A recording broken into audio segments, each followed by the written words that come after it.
The answer. We are going to examine the historical situation leading up to the time of Muhammad to see what Muhammad and his people believed about embryology. We will start with Hippocrates. According to the best evidence, he was born on the Greek island of Kos in 460 BC. And he has stages. His stages are as follows.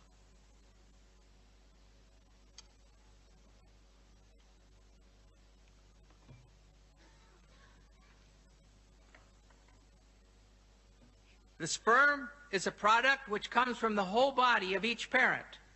Weak sperm coming from the weak parts, and strong sperm from the strong parts. Then he goes ahead and talks about the coagulation of the mother's blood. The seed, embryo, then is contained in a membrane. Moreover, it grows because of its mother's blood, which descends to the womb. For once a woman conceives, she ceases to menstruate. Then about flesh,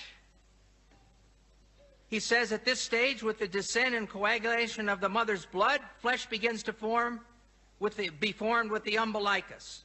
And lastly, bones, he says, as the flesh grows, it is formed into distinct members by breath. The bones grow hard and send out branches like a tree. Next, we will look at Aristotle. In his book on the generation of animals, sometime about 350 BC, he gives his stages of embryology. And he talks about first semen and menstrual blood, or catamenia.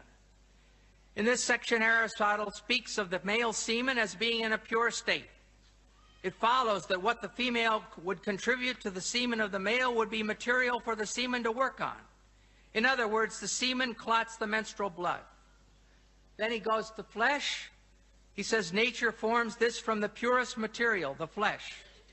And from the residue thereof it forms bones. And lastly, around the flesh, around the bones, and attached to them by thin fibrous bands, grow the fleshly parts. Clearly, the Quran follows this exactly. Sperm clotting the menstrual blood, which forms meat, then the bones are formed, and lastly, around about the bones, grow the fleshly parts. Next, we will consider Indian medicine. The opinion of Charaka in 123 AD and Susruta is that both the male and female contributed seed. The secretion of the male is called the sukra, semen. The secretion of the woman is called artava or sanita, blood, and it is derived from the blood by way of food, by way of blood. Here we see that in the medicine of India, they too had the idea that the child was formed from semen and blood. Now we shall look at Galen. Galen was born in 131 AD in Pergamum, northern Bergama in Turkey. Galen says, on semen, the substance from which the fetus is formed is not merely menstrual blood, as Aristotle maintained, but menstrual blood plus the two semens. The Quran agrees with Galen here when it says in Surah 76:2, we created man from a drop of mingled sperm. Now we'll look at the Galen stages. Galen also taught that the embryo developed in stages. The first is that in which the form of the semen prevails. The next stage is when it has been filled with blood, and heart and brain and liver are still unarticulated and unshaped. This is the period that Hippocrates called fetus. The Quranic Surah 22:5 reflects this saying. Then out of a morsel of flesh, partly formed and partly unformed. And now the third period of gestation has come. Thus nature caused flesh to grow on and around all the bones. We saw above that the Quran agrees with this in Surah 23:14, where it says, and we clothe the bones with meat. The fourth and final period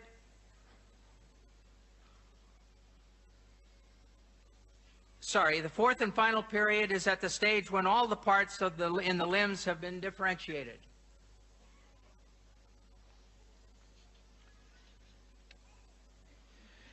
Galen was so important in medicine that just about the time of the Hijra, 4 leading medical men in Alexandria, Egypt, decided to form a medical school, using 16 books of Galen as the basis of the studies. This continued up to and including the 13th century. We must now ask ourselves, what was the political, economic, and medical situation in Arabia at the time of Muhammad? From the Hadramaut in Yemen, the caravans of the spice trade passed north through Mecca and Medina and then reached into all of Europe. In northern Arabia, in about 500 AD, the Ghassanids took over, and by 528, they controlled the Syrian desert over to the outskirts of Medina. Syriac, a form of Aramaic related to Arabic, was their official language. As early as 463, the Jews translated the Torah and Old Testament from Hebrew into Syriac. The British Museum has a copy. This made it available to the Ghassan, who were Christians, and to the Jewish tribes in Arabia.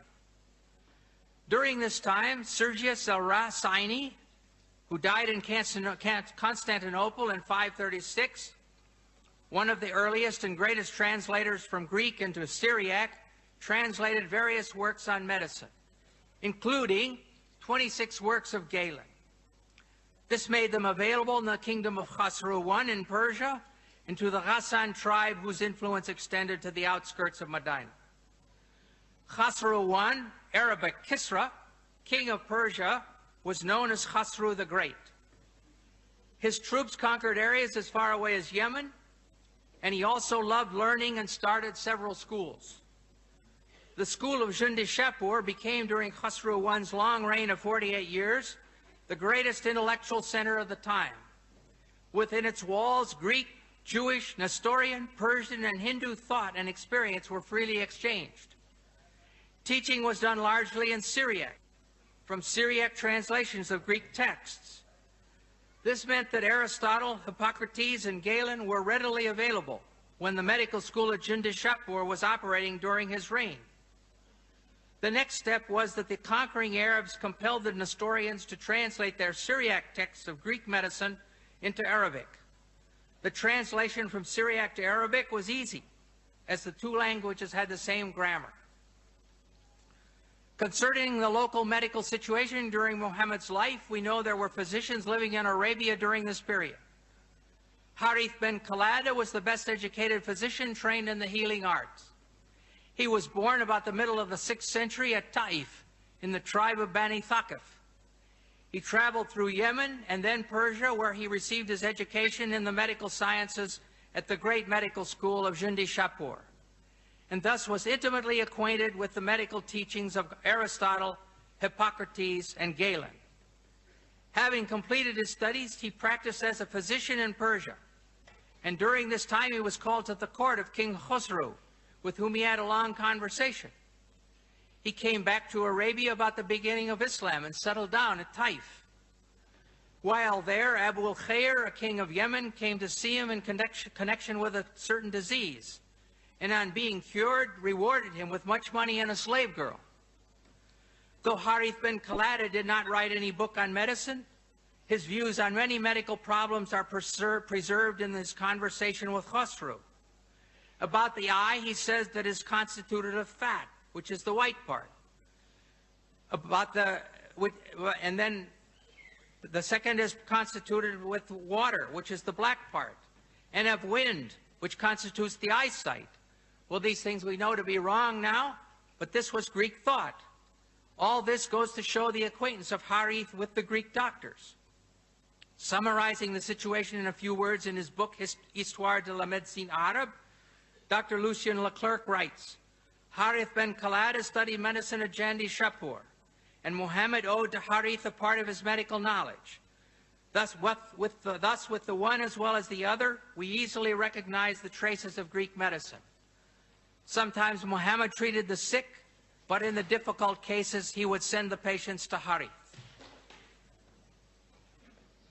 Another educated person around Muhammad was Nadir bin Harith.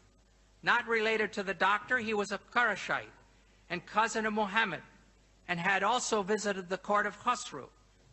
He had learned Persian and music, which he introduced among the Quraysh at Mecca. However, he was not sympathetic to Muhammad, mocking some of the stories in the Quran. Muhammad never forgave him for this, and when he was taken prisoner at the Battle of Badr, he caused him to be put to death. In summary, we see that 1. Arabs living in Mecca and Medina in 600 had political and economic relations with people from Ethiopia, Yemen, Persia, and Byzantine. A cousin of Muhammad knew Persian well enough to do his musical studies in it. 3. The Ghassan tribe, which ruled the Syrian desert over to the gates of Medina, used Syriac, one of the main languages used to teach medicine in Jundi Shapur, as their official language.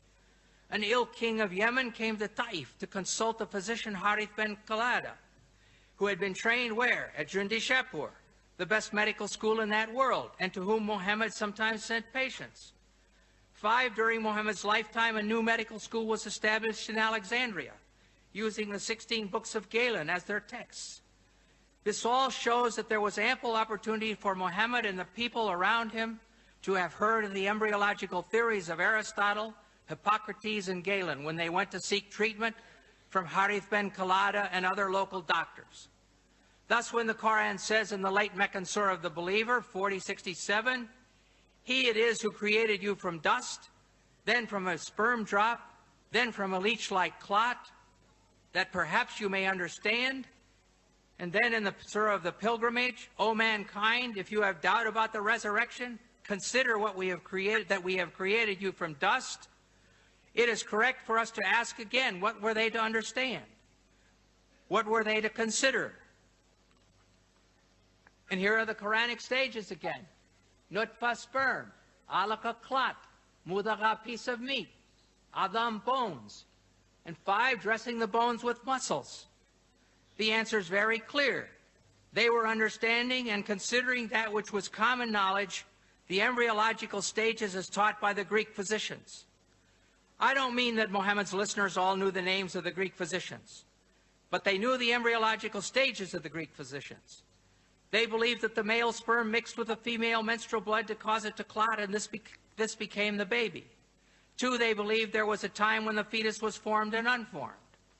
3, they believed the bones formed first and then were covered with muscle. Allah was using that common knowledge as a sign encouraging the listeners and readers to turn to Him. The trouble is that this common knowledge was and is not true. Arab physicians after Muhammad. We must now look at 2 well-known physicians from the period after Muhammad. Obviously, they had no effect on the Quran, but they demonstrated that faith in the embryological ideas of Aristotle, Hippocrates, and Galen continued among the Arabs right up to the 1600s. If the correct translation of alaka is leech-like substance, as modern Muslims like Shabir Ali claim, there is no place where these post-Quranic doctors said so. In fact, it's just the opposite. The ideas of these Greek physicians were being used to explain the Quran, and the Quran was quoted to enlighten the meaning of the Greek physicians. The human being takes its origin from 2, this is speaking about Ibn Sina, or Avicenna. The human being takes its origin from 2 things. The male sperm, which plays the part of factor. The female sperm, first part of the menstrual blood, which provides the matter. Thus we see that Ibn Sina gave the female semen exactly the same role that Aristotle had assigned to the menstrual blood. It is difficult to overstate the importance of Ibn Sina as a scientific and philosophical authority for the pre-modern Europeans. Then we're going to look at Ibn Qayyim al-Jawziyah. Ibn Qayyim took full advantage of the agreement between Quranic revelation and Greek medicine. This is not very clear, probably, but the Hippocrates is in purplish, and the Quran is in bold type, green, and the Hadith is in purple, and commentaries are in red, and his own thoughts in sort of a blue-green. So it starts out, he says, Hippocrates said in the 3rd chapter of Kitab al-Jinnah, the semen is contained in a membrane, and it grows because of the blood of its mother, which descends to the womb. Some membranes are formed at the beginning, others after the 2nd month, and others in the 3rd month. And this phrase about the blood descending to the womb, we saw it when we looked at Hippocrates' slide. That is why God said, here the Quran is mentioned, He creates you in the womb of your mothers by one formation after another in three darknesses. That's Quran 39:6. Then He gives His own ideas. Since each of these membranes has its own darkness, when God mentioned the stages of creation and transformation from one state to another, He also mentioned the darknesses of the membranes. Most commentators explain, and here are the words of the commentators, it is the darkness of the belly and the darkness of the womb and the darkness of the placenta. In a second example, we read, Hippocrates said, the mouth opens up spontaneously and the nose and ears are formed from the flesh. The ears are opened and the eyes, which are filled with a clear liquid. The prophet used to say, I worship Him who made my face and formed it and opened my hearing and eyesight, and so forth. Here we look at Hippocrates again, and there in the second stage is the same thing we just read. Ibn al-Qayyim is quoting Hippocrates and speaks of the mother's blood descends around the membrane. He could do this, as we have seen, because the educated people of Muhammad's time were familiar with Greek medicine. However, what is important for us here today to realize is that there is no place where the Quran corrected Greek medicine. There is no place where Ibn Qayyim was shouting, hey, you guys, you've got this all wrong. The correct meaning of alaka is that which clings or leech-like substance. On the contrary, Ibn Qayyim was demonstrating the agreement between the Quran and the Greek medicine, their agreement in error. A final witness is the commentary of Baidawi in 1200 A.D. Here we have the commentary, we have the Quran here, we have his commentary, and here it's been translated, and he says, then from alaka, a piece of solid blood is his explanation of alaka. Alaka is underlined, that's from the Quran. And here's his explanation, a piece of solid blood. Then he goes on, then from a piece of meat from the Quran. A piece of meat originally as much as can be chewed, and so forth.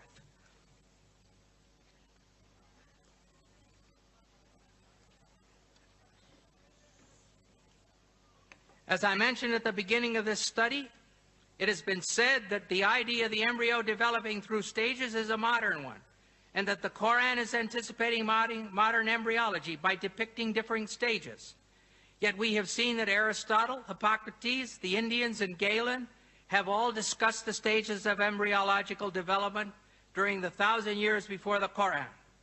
And after the coming of the Quran, the account of the different stages, as described by the Quran and the Greek doctors, was carried on in the teachings of Avicenna and Ibn Qayyim, and is essentially the same as that taught by Galen and those preceding him. Concerning the bone stage, it's clear, as Dr. Moore demonstrated so capably in his textbook, that muscles start forming from the somites at the same time as the cartilage models of the bones. There's no bone stage where there's a skeleton sitting here and then the muscles are plastered around it. It's equally clear that alaka in the Quran means clot, and that the Quraysh who heard Muhammad speaking understood him to be referring to the menstrual blood as the female contribution to the developing baby. Therefore, we can conclude that during all these years, the Quranic verses on embryology, saying that man is created from a drop of sperm which becomes a clot, were in perfect accord with the science of the first century of the Hijra, of the time of the Quran. But when compared with the modern science of the 20th century, Hippocrates is in error, Aristotle is in error, Galen is in error, and the Quran is in error. They are all in serious error.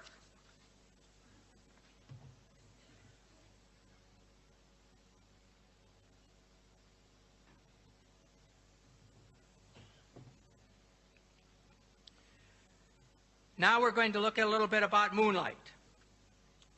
Does the Quran state that the moon gives off reflected light from the sun? Before this was common knowledge.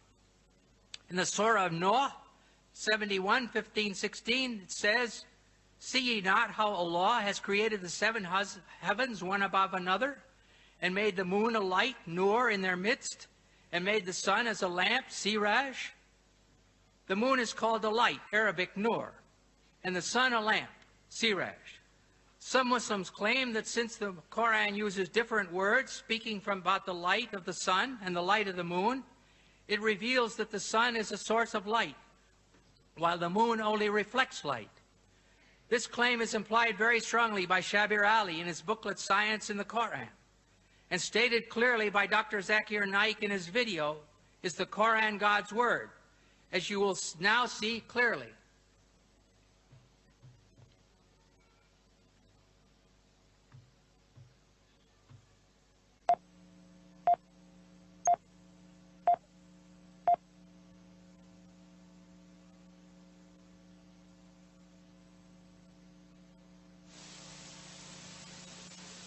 The light that we have, the light that we obtain from the moon, where does it come from?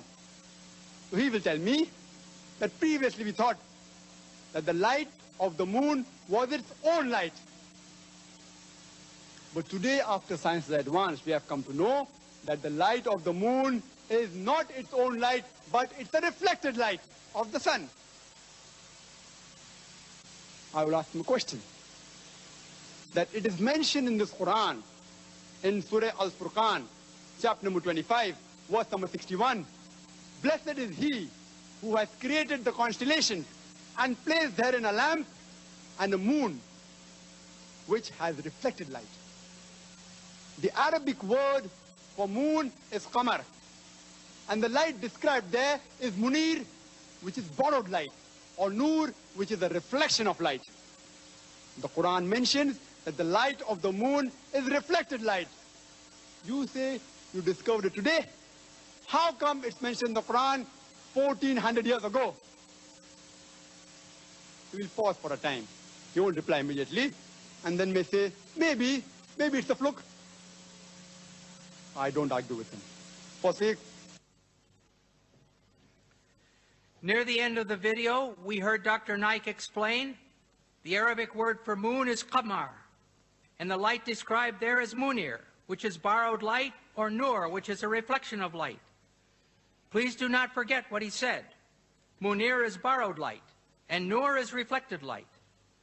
Not only is this claimed to be a statement in keeping with scientific truth, but it is also claimed to be scientifically miraculous, since this was supposedly only discovered relatively recently. It is correct that the moon does not emit its own light, but only reflects the light of the sun. But this was known already almost 1,000 years before Muhammad. Aristotle, in about 360 BC, discussed knowing that the earth was round by its shadow on the moon. He could only speak of the earth's shadow crossing the moon if he knew that moonlight is reflected light. If you still insist that this is a miracle of scientific knowledge, then we must ask ourselves, do the Quranic words themselves support this claim? Siraj. First we shall look at Siraj.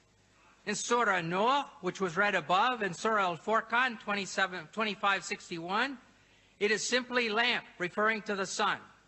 In Surah An-Naba 78:13, Sirajan Wahjan means a dazzling lamp, again indicating the sun. The words nur and munir come from the same Arabic word, root. The word munir is used 6 times in the Quran.